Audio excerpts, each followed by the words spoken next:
노동법 실무 142. 고용노동부 포괄임금제 사업장 지도 지침 2017년 11월 10일 지난 3월 고용노동부는 근로감독을 통해 대다수의 게임업체가 야근 등 초과 근무에 대한 연장 근로수당을 지급하지 않은 것으로 확인했고, 이에 야당 의원들이 포괄임금제를 폐지하는 내용의 근로기준법 개정안을 발의했습니다. 언론에 따르면 정부도 장시간 근로의 원인으로 지적된 포괄임금제 규제 가이드라인을 10월까지 마련하는 것으로 알려져 포괄임금제에 대한 규제가 임박했음을 알 수 있는데 외부에 공개되지는 않았지만 고용노동부 내부적으로는 포괄임금제에 대한 사업장 지도 지침이 지난 10월에 만들어져 있는 상태입니다. 얼마 전에 입수한 포괄임금제 사업장 지도 지침의 내용을 소개해드리겠습니다. 포괄임금제 유효성에 관한 판례의 변화. 지도 지침의 내용을 소개하기 전에 먼저 법원 판례의 변화를 설명드리겠습니다. 먼저 포괄임금제란 무엇인지를 설명드리면 기본임금을 미리 산정하지 않은 채 제 수당을 합한 금액을 월급여액이나 일당임금으로 정하거나 매월 일정액을 제 수당으로 지급하는 내용의 임금지급 계약을 포괄임금제라고 합니다. 이에 대해 대법원의 판결이 과거와 달라졌습니다. 먼저 과거 판결입니다. 2008년 9월의 대법원 판결에서는 근로시간 측정이 가능한 경우에도 업무의 성질상 당연히 연장, 야간, 휴일 근로가 예상되는 경우 계산의 편의를 위해 포괄임금 계약의 효력을 인정하기도 하였는데, 2년 뒤인 2010년 대법원 판결에서는 포괄임금제는 근로시간 측정이 어려운 경우에만 그 효력이 인정되고 근로시간 측정이 가능한 경우에는 그 포괄임금에 포함된 정액의 법정수당이 근로기준법이 정한 기준에 따라 산정된 법정수당에 미달할 때에는 그에 해당하는 포괄임금제에 의한 임금지급 계약 부분은 근로자에게 불이익하여 무효라 할 것이므로 사용자는 근로자에게 그 미달되는 법정수당을 지급할 의무가 있다고 판시하였습니다. 즉, 포괄임금제의 유효성이 대폭 축소된 것입니다. 자, 그러면 이런 변화 속에서 고용노동부가 어떤 지도 지침을 만들었는지 살펴보겠습니다. 이후부터의 내용은 변화되는 분위기를 느낄 수 있도록 하기 위해서 지도 지침에 나와 있는 글을 되도록 그대로 옮겼습니다. 1. 지침의 배경. 임금과 근로시간은 근로기준법의 핵심적 제도로서 특별한 사정이 없는 한 반드시 준수되어야 함.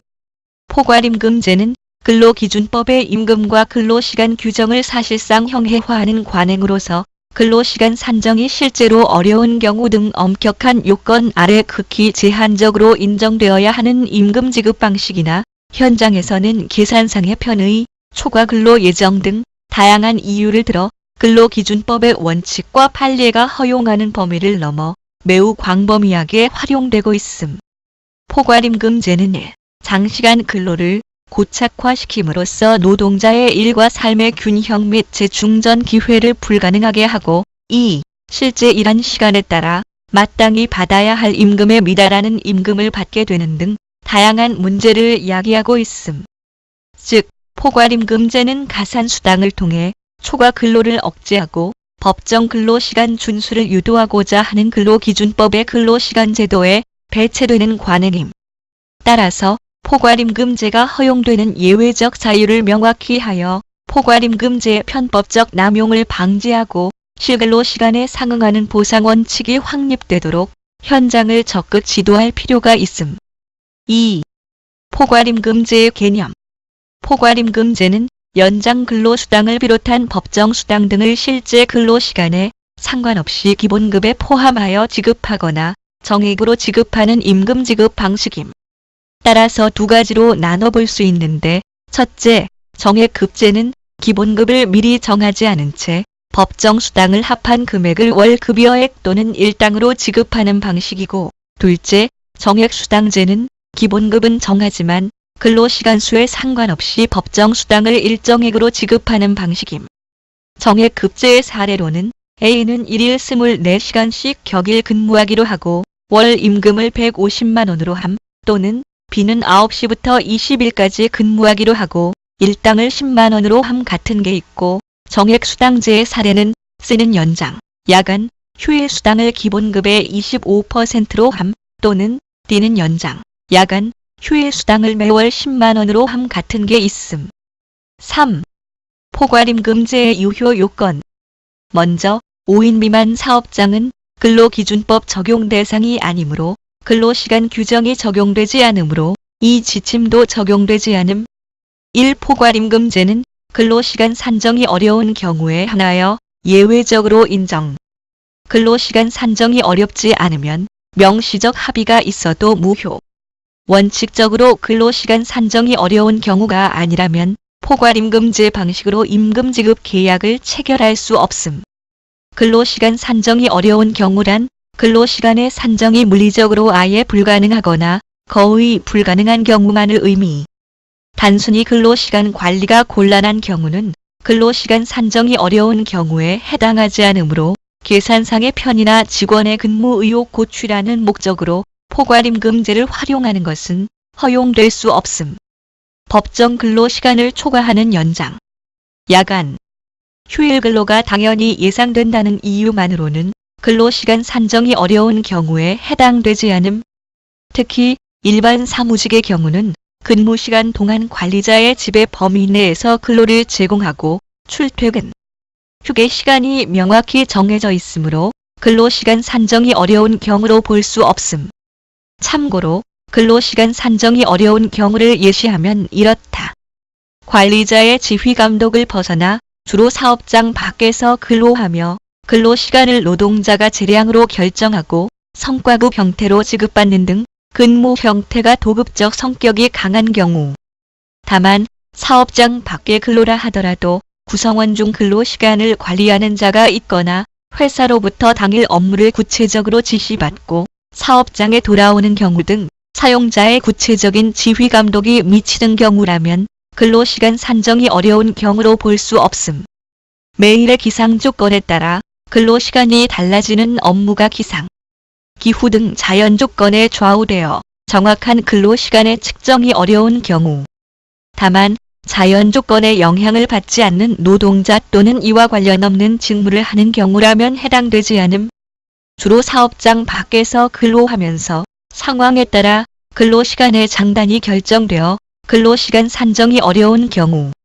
다만 사용자가 근로시간을 구체적으로 관리하는 경우는 해당되지 않음. 예를 들어 배차표에 따라 출발 시간과 종료 시간이 정해져 있는 정기 노선 버스 등은 여기에 해당되지 않음.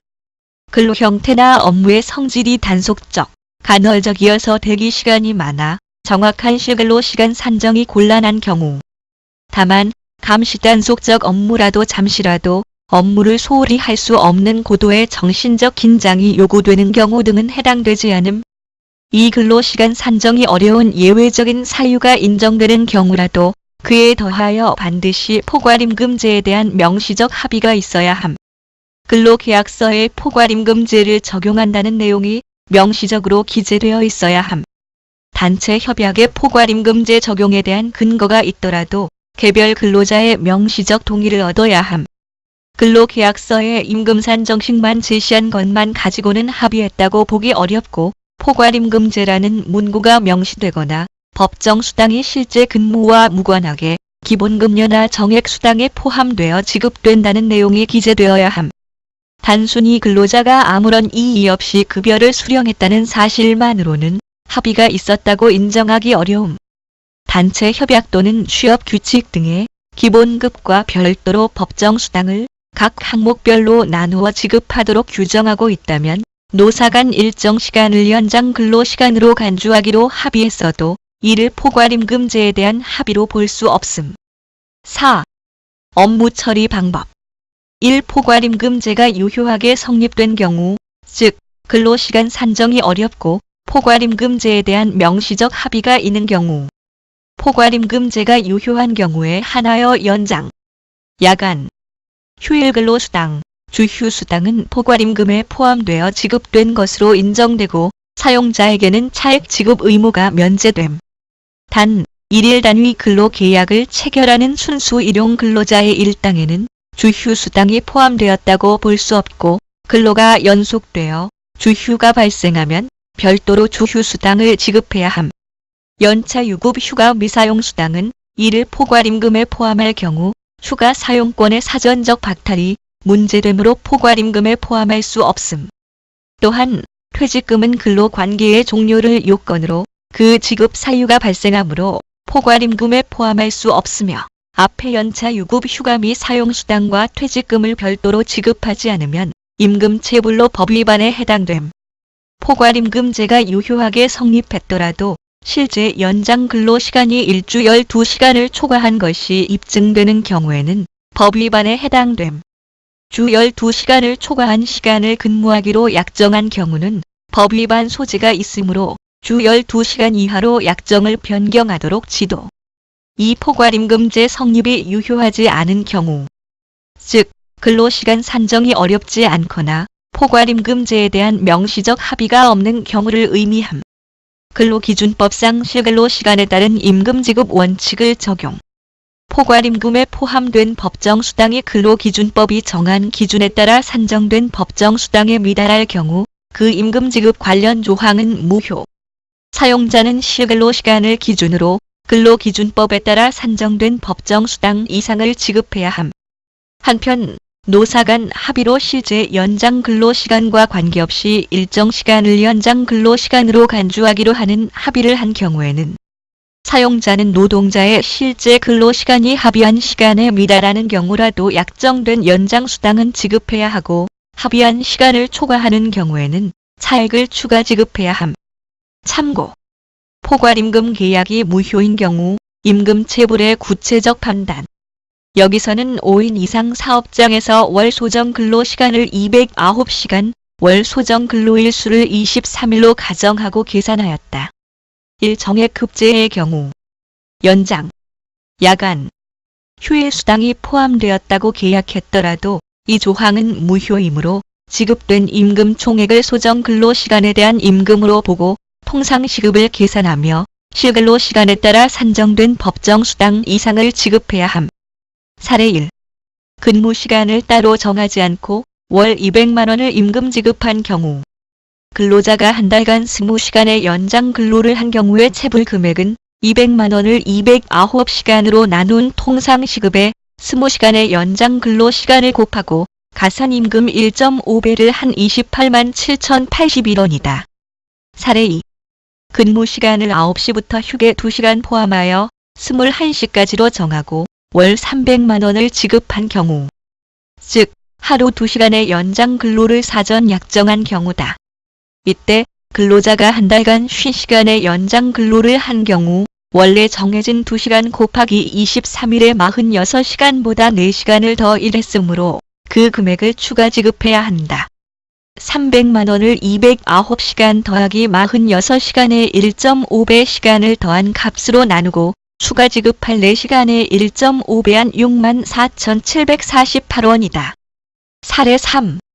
근무시간을 오전 근무조는 8시부터 17시까지, 오후 근무조는 15시부터 자정까지로 정하고 휴게시간은 1시간, 10만 원으로 지급한 경우의 체불 금액을 계산하면 오전 근무는 문제가 없으나 오후 근무조는 야간 근로 3시간에 대한 야간 근로 수당, 계속 근로일 경우 주휴수당을 지급해야 함. 이 경우 야간 근로 수당은 통상시급 10만 원을 8시간으로 나눈 금액에 야간 근로 3시간 곱하기 가산임금 0.5를 곱한 18,750원이 된다. 이 정액수당제의 경우 정액으로 지급된 수당이 실근로 시간에 따라 산정된 법정 수당 이상이어야 함. 다만 각 수당 항목이 법정 수당을 지급한 것처럼 보이기 위해 단순히 수치를 맞춘 것에 불과하다면 해당 임금의 총액을 소정 근로 시간에 대한 것으로 간주하고 실근로 시간에 따른 법정 수당을 지급해야 함. 사례 1. 근무 시간을 휴게 1시간 포함하여 9시부터 18시로 정하고 기본 임금은 월 200만 원, 매월 40시간의 고정 OT를 지급했을 때 근로자가 한 달간 50시간의 연장 근로를 했다고 가정한 경우의 체불 금액은 실근로에 따라 초과된 연장 근로 10시간에 대한 연장 근로 수당이 된다. 200만 원을 209시간으로 나눈 통상시급 곱하기 10시간 곱하기 가산율 1.5를 한 14만 3,541원이 된다. 사례 2. 휴게 1시간 포함 9시부터 18시까지 8시간으로 정하고 기본임금 월 200만 원, 기본임금의 20%인 40만 원을 연장 근로수당으로 지급하였을 때 근로자가 한 달간 20시간의 연장 근로를 한 경우 체불 금액은 200만 원을 209시간으로 나눈 통상시급 곱하기 연장 근로 20시간 곱하기 1.5배인 28만 7,081원이 되는데 이는 사전 약정된 연장 근로수당 40만 원보다 작으므로 체불은 없었다고 본다.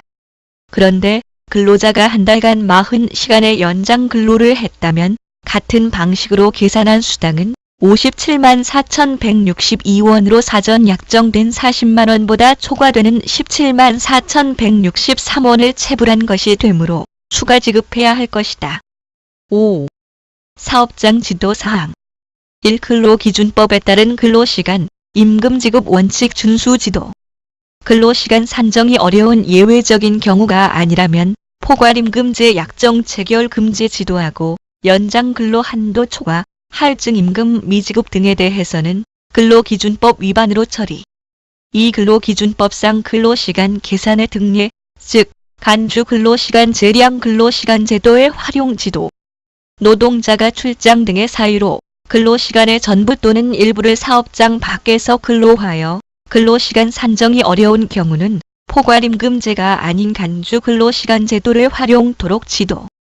업무 수행 방법을 노동자의 재량에 위임할 필요가 있는 업무도 포괄임금제가 아닌 재량 근로시간 제도 활용을 지도. 3. 포괄임금 포함 항목 명시 지도. 근로시간 산정이 어려운 사정이 있어 포괄임금제 약정을 체결할 경우에는 포괄임금에 포함되는 임금 항목을 서면으로 명시하도록 지도. 4. 근로조건 서면 명시 및 임금 대장 기재 의무 철저 지도. 근로계약서의 임금의 구성 항목과 계산 방법 등 근로조건을 명시하고 임금 대장의 기본급, 수당, 근로일수, 근로시간수 등을 반드시 기재하도록 지도. 6. 행정사항. 포괄임금에 대한 업무 처리는 시행일부터 동지침에 따름. 이 지침과 배치되는 기존의 행정해석 또는 지침은 동지침 시행과 동시에 폐지함. 그러면서 별첨으로 포괄임금제 관련 판결 내용과 관련 법조문을 붙여놓았습니다. 전반적인 느낌이 어떠신가요? 제 솔직한 느낌은 포괄임금제를 되도록이면 하지 못하도록 막겠다는 의지가 철철 넘친다는 것이고 사업주로 하여금 더러워서라도 포괄임금 계약 안 하겠다는 생각이 들게 만들려고 한다는 느낌이 강하게 듭니다. 아직 시행일은 정해지지 않았지만 조만간 발표를 하고 곧바로 시행에 들어갈 것으로 짐작됩니다. 많은 사업장의 근로시간과 임금에 대한 대대적인 개편이 필요하다는 그것도 빨리 개편하셔야 된다는 당부 말씀을 거듭 드리면서 마치겠습니다. 도움이 되셨길 바랍니다. 들어주셔서 고맙습니다.